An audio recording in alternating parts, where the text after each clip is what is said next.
voz se esconde, sin rostro, sin prisa responde, susurra historias que nadie contó, secretos del viento, del sueño y del sol.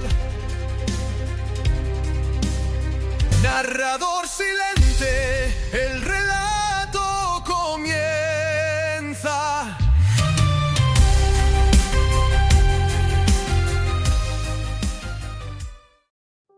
Buenos días, buenas tardes, buenas noches, de donde nos estén escuchando.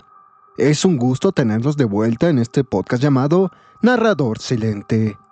Bienvenidos al episodio 29, donde daremos lectura a la tercera parte de una novela llamada Crónica de una muerte anunciada, escrita y publicada en el año de 1981 por el autor Gabriel García Márquez. Si te está gustando, te invitamos a compartir con familiares y amigos. Si te gusta el contenido, difunde y juntos compartamos el placer de escuchar historias.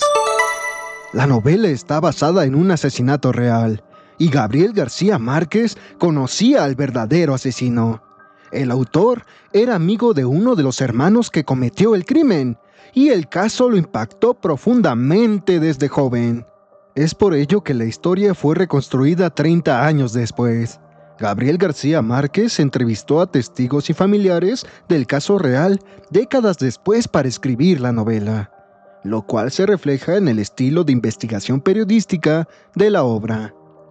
Sin más, ¿les parece si comenzamos? Crónica de una muerte anunciada, parte 3. El abogado sustentó la tesis del homicidio en legítima defensa del honor, que fue admitida por el Tribunal de Conciencia, y los gemelos declararon al final del juicio que hubieran vuelto a hacerlo 1000 veces por los mismos motivos. Fueron ellos quienes vislumbraron el recurso de la defensa, desde que se rindieron ante su iglesia pocos minutos después del crimen. Irrumpieron jadeando en la casa cural, perseguidos de cerca por un grupo de árabes enardecidos, y pusieron los cuchillos con el acero limpio en la mesa del padre Amador. Ambos estaban exhaustos por el trabajo bárbaro de la muerte, y tenían la ropa y los brazos empapados, y la cara embadurnada de sudor y de sangre todavía viva. Pero el párroco recordaba la rendición como un acto de una gran dignidad. Lo matamos a conciencia, dijo Pedro Vicario. pero somos inocentes. Tal vez ante Dios, dijo el padre Amador. Ante Dios y ante los hombres. Dijo Pablo Vicario. Fue un asunto de honor. Más aún, en la reconstrucción de los hechos, fingieron un encarnizamiento mucho más inclemente que el de la realidad, hasta el extremo de que fue necesario reparar con fondos públicos la casa de Plácida Linero, que quedó deportillada a punta de cuchillo. En el panóptico de Riohacha, donde estuvieron 3 años en espera del juicio, Porque no tenían con qué pagar la fianza para la libertad condicional. los reclusos más antiguos lo recordaban por su buen carácter y su espíritu social, pero nunca advirtieron en ellos ningún indicio de arrepentimiento. Sin embargo, la realidad parecía ser que los hermanos Vicario no hicieron nada de lo que convenía para matar a Santiago Nazar de inmediato y sin espectáculo público, sino que hicieron mucho más de lo que era imaginable para que alguien les impidiera matarlo. Y no lo consiguieron. Según me dijeron años después, habían empezado por buscarlo en la casa de María Alejandrina Cervantes, donde estuvieron con él hasta las 2. Este dato, como muchos otros, No fue registrado en el sumario. en realidad, Santiago Nazar ya no estaba ahí a la hora en que los gemelos dicen que fueron a buscarlo, pues habíamos salido a hacer una ronda de serenatas, pero en todo caso no era cierto que hubiera ido. Jamás habrían vuelto a salir de aquí. Me dijo María Alejandrina Cervantes, y conociéndola también, nunca lo puse en duda. En cambio, lo fueron a esperar en la casa de Cleotilde Armenta, por donde sabían que iba a pasar medio mundo menos Santiago Nazar. Era el único lugar abierto. Declararon al instructor. Tarde o temprano tenía que salir por ahí. me dijeron a mí, después de ser absueltos. Sin embargo, cualquiera sabía que la puerta principal de la casa de Plácido Linero permanecía trancada por dentro, inclusive durante el día, y que Santiago Nazar llevaba siempre consigo las llaves de la entrada posterior. Por allí entró de regreso a su casa, en efecto, cuando hacía más de una hora que los gemelos Vicario lo esperaban por el otro lado, y si después salió por la puerta de la plaza cuando iba a recibir al obispo, fue por una razón tan imprevista que el mismo instructor del sumario no acabó de entenderla. Nunca hubo una muerte más anunciada. Después que la hermana les reveló el nombre, los gemelos Vicario pasaron por el depósito de la pocilga, donde guardaban los útiles de sacrificio, y escogieron los 2 cuchillos mejores, uno de descuartizar, de 10 pulgadas de largo por 2,5 de ancho, y otro de limpiar, de 7 pulgadas de largo por 1,5 de ancho. Los envolvieron en un trapo, y se fueron a afilarlos en el mercado de carnes, donde apenas empezaban a abrir algunos expendios. Los primeros clientes eran escasos, pero 22 personas declararon haber oído cuanto dijeron, y todas coincidían en la impresión de que lo habían dicho con el único propósito de que los oyeran. Faustino Santos, un carnicero amigo, los vio entrar a las 3:20 cuando acababan de abrir su mesa de vísceras, y no entendió por qué llegaban el lunes, y tan temprano, y todavía con los vestidos de paño oscuro de la boda. Estaba acostumbrado a verlos los viernes, pero un poco más tarde, y con los delantales de cuero que se ponían para la matanza. Pensé que estaban tan borrachos, me dijo Faustino Santos, que no solo se habían equivocado de hora, sino también de fecha. Les recordó que era lunes. ¿Quién no lo sabe, pendejo? Le contestó de buen modo Pablo Vicario. Solo venimos a afilar los cuchillos. Los afilaron en la piedra giratoria, y como lo hacían siempre, Pedro sosteniendo los 2 cuchillos y alternándolos en la piedra, y Pablo dándole vuelta a la manivela. Al mismo tiempo, hablaban del esplendor de la boda con los otros carniceros. Algunos se quejaron de no haber recibido su ración de pastel, a pesar de ser compañeros de oficio, y ellos les prometieron que las harían mandar más tarde. Al final, hicieron cantar los cuchillos en la piedra, y Pablo puso el suyo junto a la lámpara para que destellara el acero. «Vamos a matar a Santiago Nazar», dijo. Tenían tan bien fundada su reputación de gente buena que nadie les hizo caso. «Pensamos que eran vainas de borrachos», declararon varios carniceros, lo mismo que Victoria Guzmán y tantos otros que los vieron después. Yo había de preguntarles alguna vez a los carniceros si el oficio de matarife no revelaba un alma predispuesta para matar a un ser humano. Protestaron. «Cuando uno sacrifica una res, no se atreve a mirarlo a los ojos». Uno de ellos me dijo que no podía comer la carne del animal que degollaba. Otro me dijo que no sería capaz de sacrificar una vaca que hubiera conocido antes, y menos si había tomado su leche. Les recordé que los hermanos Vicario sacrificaban los mismos cerdos que criaban, y les eran tan familiares que los distinguían por sus nombres. «Es cierto», me replicó uno.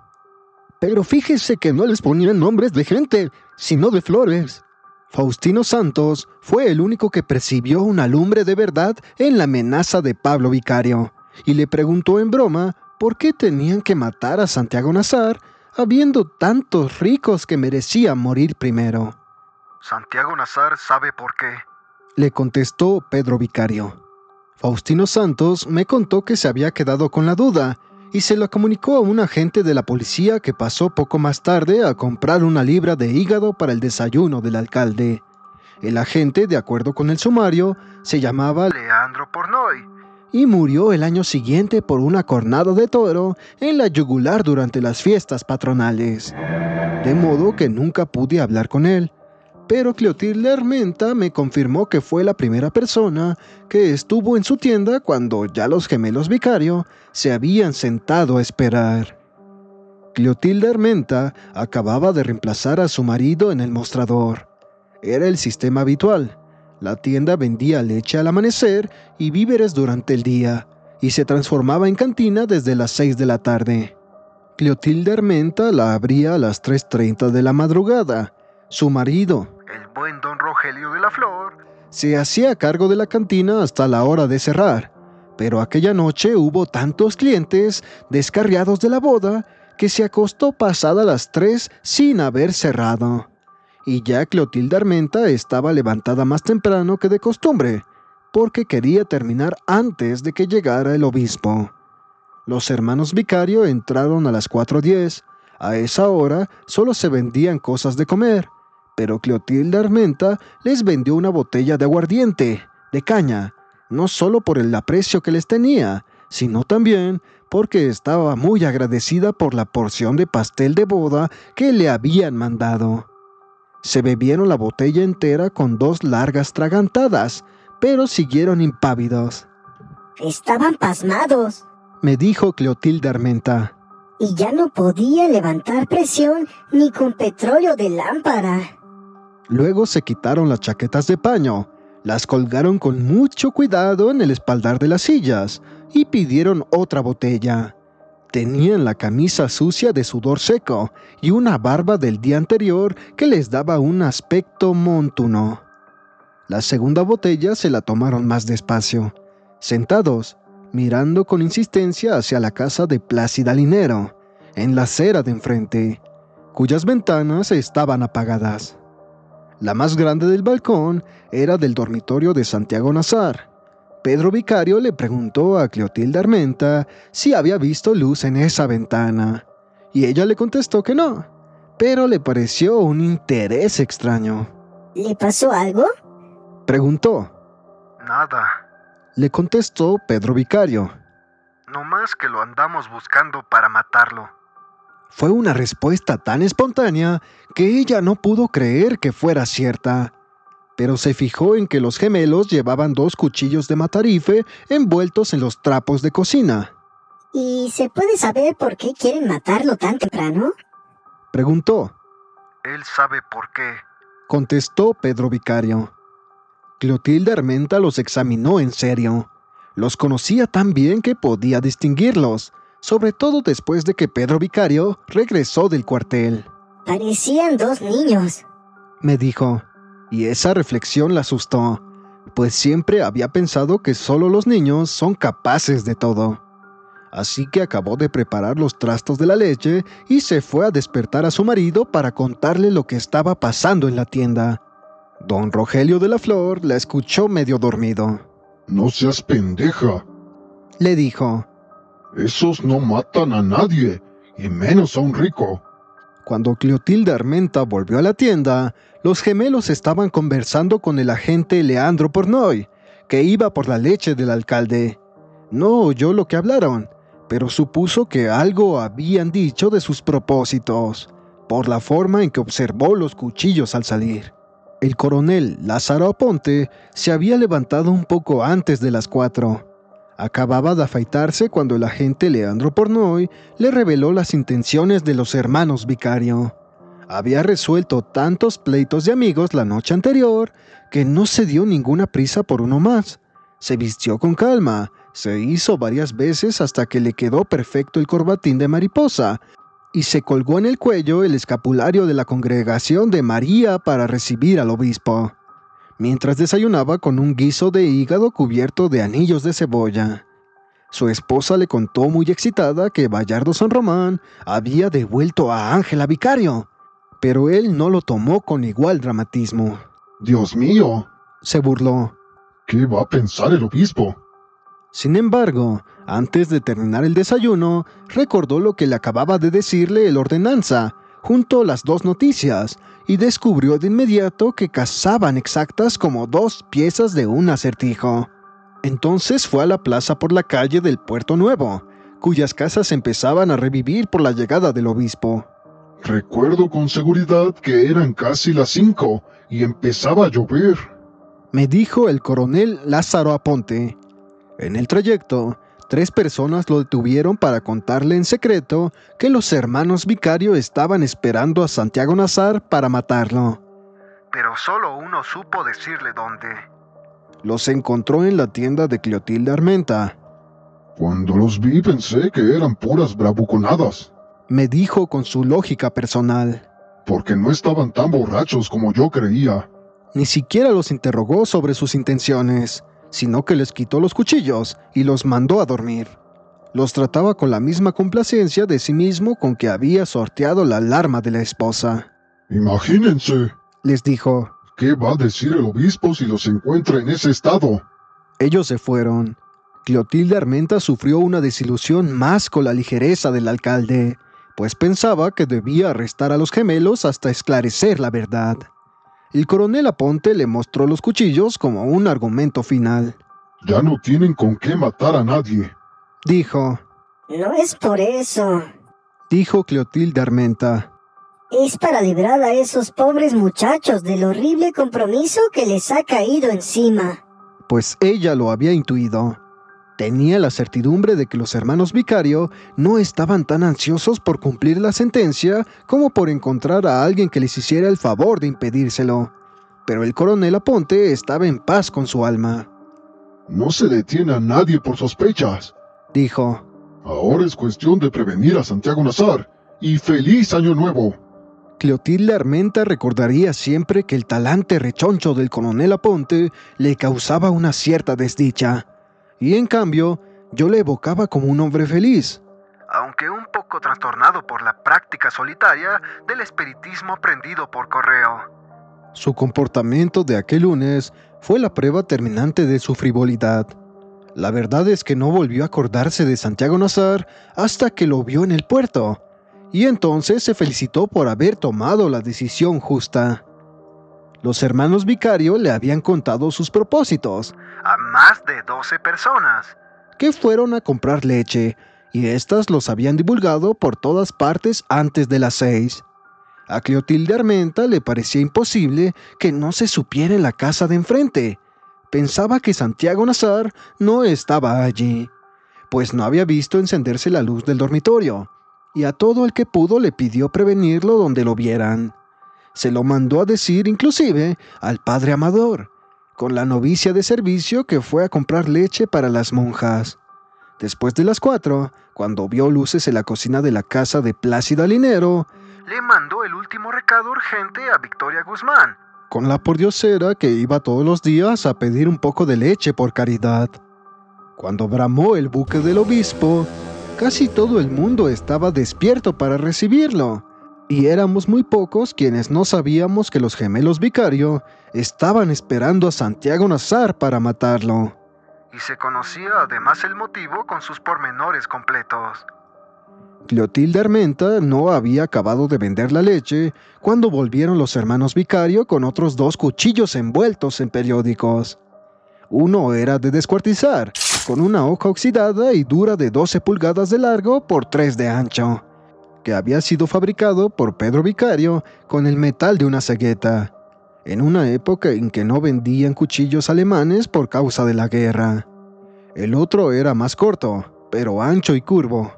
El juez instructor lo dibujó en el sumario, tal vez porque no lo pudo describir, y se arriesgó apenas a indicar que parecía un alfanje en miniatura. Fue con esos cuchillos que se cometió el crimen, y ambos eran rudimentarios y muy usados. Faustino Santos no pudo entender lo que había pasado. Vinieron a afilar otra vez los cuchillos, me dijo. Y volvieron a gritar para que los oyeran que iban a sacarle las tripas a Santiago Nazar. Así que yo creí que estaban mamando gallo, sobre todo porque no me fijé en los cuchillos, y pensé que eran los mismos. Esta vez, sin embargo, Clotilde Armenta notó desde que los vio entrar que no llevaban la misma determinación de antes. En realidad, habían tenido la primera discrepancia. No solo eran mucho más distintos por dentro de lo que parecían por fuera, sino que en emergencias difíciles tenían caracteres contrarios. Sus amigos lo habíamos advertido desde la escuela primaria. Pablo Vicario era 6 minutos mayor que el hermano, y fue más imaginativo y resuelto hasta la adolescencia. Pedro Vicario me pareció siempre más sentimental, y por lo mismo más autoritario. Se presentaron juntos para el servicio militar a los 20 años. Y Pablo Vicario fue eximido para que se quedara al frente de la familia. Pedro Vicario cumplió el servicio durante 11 meses en patrullas de orden público. El régimen de tropa, agravado por el miedo de la muerte, le maduró la vocación de mandar y la costumbre de decidir por su hermano. Regresó con una blenorragia de sargento que resistió a los métodos más brutales de la medicina militar y a las inyecciones de arsénico y las purgaciones de permanganato del doctor Dionisio Iguarán. Solo en la cárcel lograron sanarlo. Sus amigos estábamos de acuerdo en que Pablo Vicario desarrolló de pronto una dependencia rara de hermano menor cuando Pedro Vicario regresó, con un alma cuartelaria y con la novedad de levantarse la camisa para mostrarle a quien quisiera verla una cicatriz de bala de sedal en el costado izquierdo. Llegó a sentir, inclusive, una especie de fervor ante la blenorragia de hombre grande que su hermano exhibía como una condecoración de guerra. Pedro Vicario, según declaración propia, fue el que tomó la decisión de matar a Santiago Nazar, y al principio su hermano no hizo más que seguirlo, pero también fue él quien pareció dar por cumplido el compromiso cuando los desarmó el alcalde. Y entonces fue Pablo Vicario quien asumió el mando. Ninguno de los dos mencionó este desacuerdo en sus declaraciones separadas ante el instructor. Pero Pablo Vicario me confirmó varias veces que no le fue fácil convencer al hermano de la resolución final. Tal vez no fuera en realidad sino una ráfaga de pánico, pero el hecho es que Pablo Vicario entró solo en la posilga a buscar los otros 2 cuchillos, mientras el hermano agonizaba gota a gota tratando de orinar bajo los tamarindos. Mi hermano no supo nunca lo que es eso. Me dijo Pablo Vicario en nuestra única entrevista. Era como orinar vidrio molido. Pablo Vicario lo encontró todavía abrazado del árbol cuando volvió con los cuchillos. Estaba sudando frío del dolor. Me dijo. Y trató de decir que me fuera yo solo porque él no estaba en condiciones de matar a nadie. Se sentó en uno de los mesones de carpintero que habían puesto bajo los árboles para el almuerzo de la boda, y se bajó los pantalones hasta las rodillas. Estuvo como media hora cambiándose la gasa con que llevaba envuelta la pinga. Me dijo Pablo Vicario. En realidad, no se demoró más de 10 minutos, pero fue algo tan difícil y tan enigmático para Pablo Vicario que lo interpretó como una nueva artimaña del hermano para perder el tiempo hasta el amanecer. De modo que le puso el cuchillo en la mano y se lo llevó casi por la fuerza a buscar la honra perdida de la hermana. Esto no tiene remedio, le dijo. Es como si ya nos hubiera sucedido. Salieron del portón de la porqueriza con los cuchillos sin envolver, perseguidos por el alboroto de los perros en los patios. Empezaba a aclarar. No estaba lloviendo. Recordaba a Pablo Vicario. Al contrario. Recordaba a Pedro.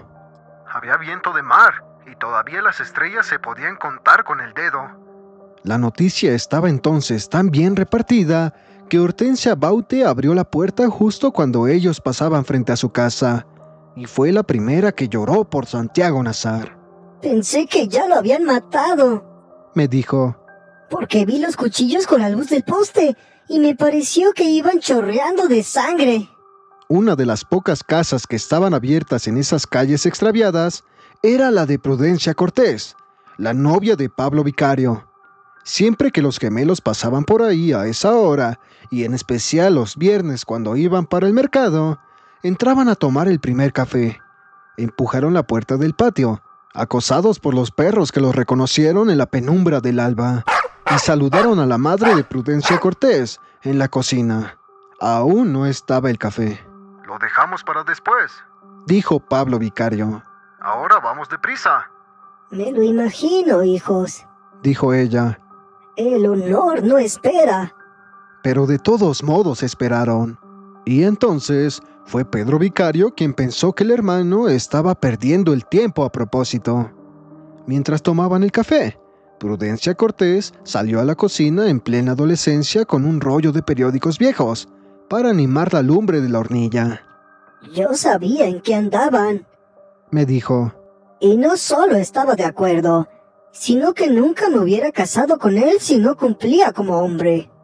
Antes de abandonar la cocina, Pablo Vicario le quitó 2 secciones de periódicos y le dio una al hermano para envolver los cuchillos. Prudencia Cortés se quedó esperando en la cocina hasta que los vio salir por la puerta del patio, y siguió esperando durante 3 años. sin un instante de desaliento, hasta que Pablo Vicario salió de la cárcel y fue su esposo de toda la vida. Cuídense mucho. Les dijo, de modo que a Clotilde Armenta no le faltaba razón cuando le pareció que los gemelos no estaban tan resueltos como antes, y le sirvió una botella de Gordolobo, de Vaporino, con la esperanza de rematarlos. Ese día me di cuenta Me dijo.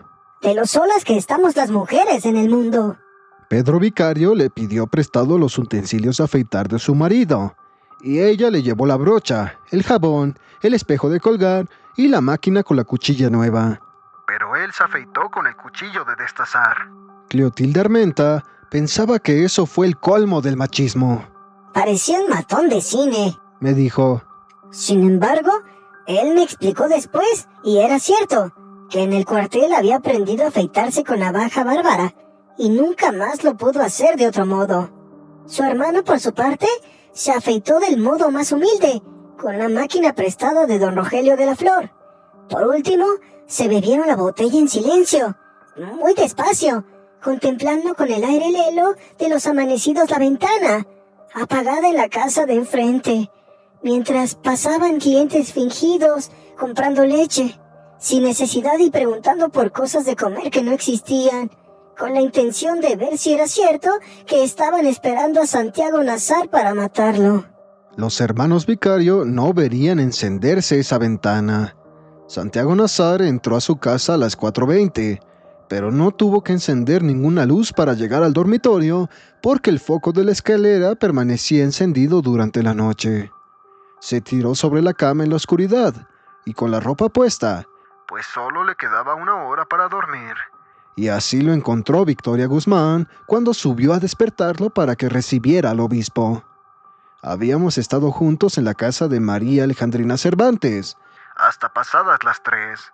cuando ella misma despachó a los músicos y apagó las luces del patio de baile para que sus mulatas de placer se acostaran solas a descansar. Hacía 3 días con sus noches que trabajaban sin reposo, primero atendiendo en secreto a los invitados de honor, y después desarrampadas a puertas abiertas con los que nos quedábamos incompletos. Con la parranda de la boda. María Alejandrina Cervantes, de quien decíamos que solo había de dormir una vez para morir, fue la mujer más elegante y la más tierna que conocí jamás, y la más servicial en la cama, pero también la más severa. Había nacido y crecido aquí, y aquí vivía, en una casa de puertas abiertas con varios cuartos de alquiler y un enorme patio de baile con calabozos de luz comprados en los bazares chinos de Paramaribo. Fue ella quien arrasó con la virginidad de mi generación. Nos enseñó mucho más de lo que debíamos aprender, pero nos enseñó sobre todo que ningún lugar de la vida es más triste que una cama vacía. Santiago Nazar perdió el sentido desde que lo vio por primera vez. Yo lo previne. Halcón que se atreve con garza guerrera, peligros espera.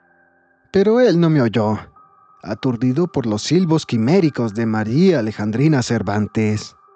Ella fue su pasión desquiciada, su maestra de lágrimas a los 15 años, hasta que Ibrahim Nazar se lo quitó de la cama a correazos y lo encerró más de 1 año en El divino rostro. Desde entonces siguieron vinculados por un afecto serio, pero sin el desorden del amor, y ella le tenía tanto respeto que no volvió a acostarse con nadie si él estaba presente. En aquellas últimas vacaciones nos despachaba temprano con el pretexto inverosímil de que estaba casada, pero dejaba la puerta sin tranca y una luz encendida en el corredor para que yo volviera a entrar en secreto. Santiago Nazar tenía un talento casi mágico para los disfraces, y su diversión predilecta era trastocar la identidad de las mulatas. Saqueaba los roperos de unas para disfrazar a las otras, de modo que todas terminaban por sentirse distintas de sí mismas e iguales a los que no eran. En cierta ocasión, una de ellas se vio repetida en otra con tal acierto que sufrió una crisis de llanto. Sentí que me había salido del espejo. Dijo, pero aquella noche, María Alejandrina Cervantes no permitió que Santiago Nazar se complaciera por última vez en sus artificios de transformista, y lo hizo con pretextos tan frívolos que el mal sabor de ese recuerdo le cambió la vida. Así que nos llevamos a los músicos a una ronda de serenatas y seguimos la fiesta por nuestra cuenta, mientras los gemelos Vicario esperaban a Santiago Nazar para matarlo. Fue a él a quien se le ocurrió, casi a las 4, que subiéramos a la colina del viudo de Shoes para cantarles a los recién casados.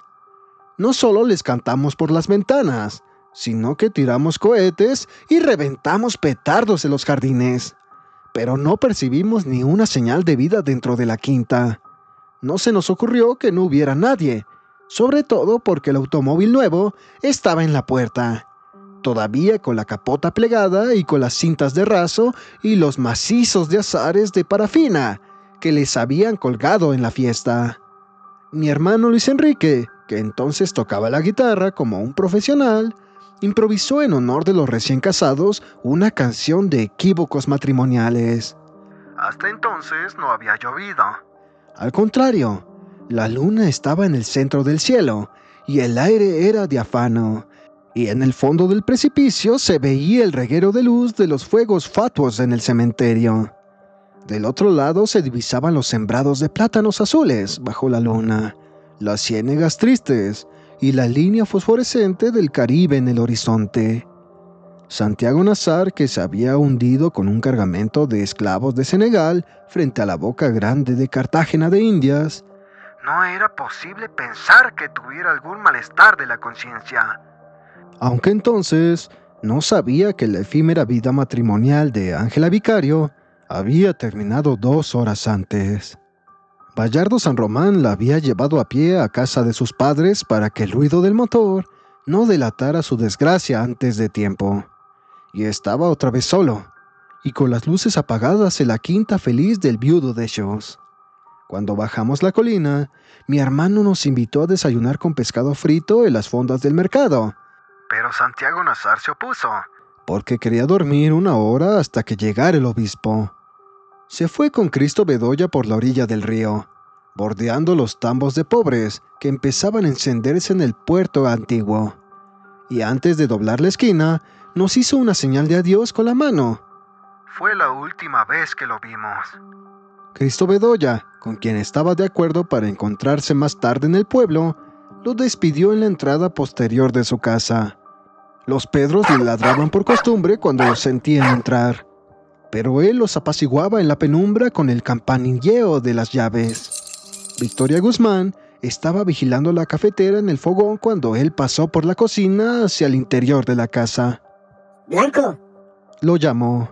ya va a estar el café. Santiago Nazar le dijo que lo tomaría más tarde, y le pidió decirle a Divina Flor que lo despertara a las 5:30, y que le llevara una muda de ropa limpia igual a la que llevaba puesta. Un instante después de que él subió a acostarse, Victoria Guzmán recibió el recado de Clotilde Armenta. Con la pordiosera de la leche. A las 5:30 cumplió la orden de despertarlo, pero no mandó a Divina Flor, sino que subió ella misma al dormitorio con el vestido de lino. Pero no perdía ninguna ocasión de preservar a la hija contra las garras del boyardo. María Alejandrina Cervantes había dejado sin tranca la puerta de la casa. Me despedí de mi hermano. Atravesé el corredor donde dormían los gatos de las mulatas amontonados entre los tulipanes, y empujé sin tocar la puerta del dormitorio. Las luces estaban apagadas, pero tan pronto como entré, percibí el olor de mujer tibia y vi los ojos de leopardo insomne en la oscuridad. Y después no volví a saber de mí mismo hasta que empezaron a sonar las campanas. De paso para nuestra casa, mi hermano entró a comprar cigarrillos en la tienda de Clotilde Armenta. Había bebido tanto que sus recuerdos de aquel encuentro fueron siempre muy confusos, pero no olvidó nunca el trago mortal que le ofreció Pedro Vicario. Era candela pura, Me dijo. Pedro Vicario, que había empezado a dormirse, despertó sobresaltado cuando lo sintió entrar, y le mostró el cuchillo. Vamos a matar a Santiago Nazar. Le dijo. Mi hermano no lo recordaba. Pero aunque lo recordara, no lo hubiera creído. Me ha dicho muchas veces. ¿A quién carajo se le podía ocurrir que los gemelos iban a matar a nadie? Y menos con un cuchillo de puercos. Luego le preguntaron dónde estaba Santiago Nazar, pues los había visto juntos a los dos. Y mi hermano no recordó tampoco su propia respuesta. Pero Clotilde Armenta y los hermanos Vicario se sorprendieron tanto al oírla, que la dejaron establecida en el sumario con declaraciones separadas. Según ellos, mi hermano dijo: Santiago Nazar está muerto.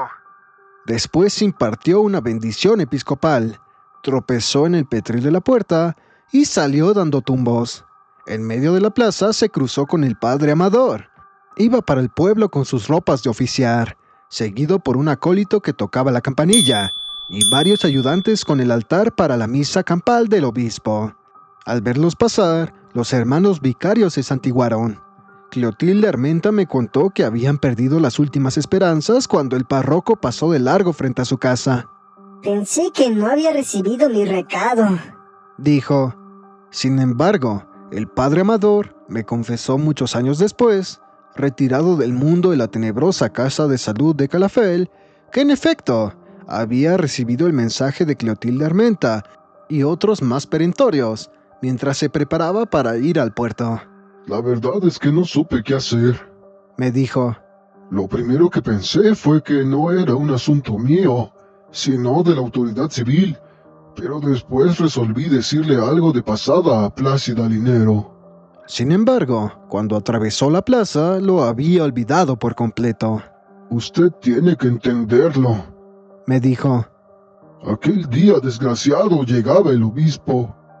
En el momento del crimen, se sintió tan desesperado y tan indigno de sí mismo que no se le ocurrió nada más que ordenar que tocaran a fuego. Mi hermano Luis Enrique entró a la casa por la puerta de la cocina, que mi madre dejaba sin cerrojo para que mi padre no nos sintiera entrar. Fue al baño antes de acostarse, pero se durmió sentado en el retrete, y cuando mi hermano Jaime se levantó para ir a la escuela, lo encontró tirado boca abajo, en las baldosas, y cantando dormido. Mi hermana la monja, que no iría a esperar al obispo porque no tenía una cruda de 40 grados, no consiguió despertarlo. Estaban dando las 5 cuando fui al baño, me dijo. Más tarde, cuando mi hermana Margot entró a bañarse para ir al puerto, logró llevarlo a duras penas al dormitorio. Desde el otro lado del sueño, oyó sin despertar los primeros bramidos del buque del obispo. Después se durmió a fondo, rendido por la parranda, hasta que mi hermana, la monja, entró en el dormitorio tratando de ponerse el hábito a la carrera, y lo despertó con su grito de loca. ¡Mataron a Santiago Nazar!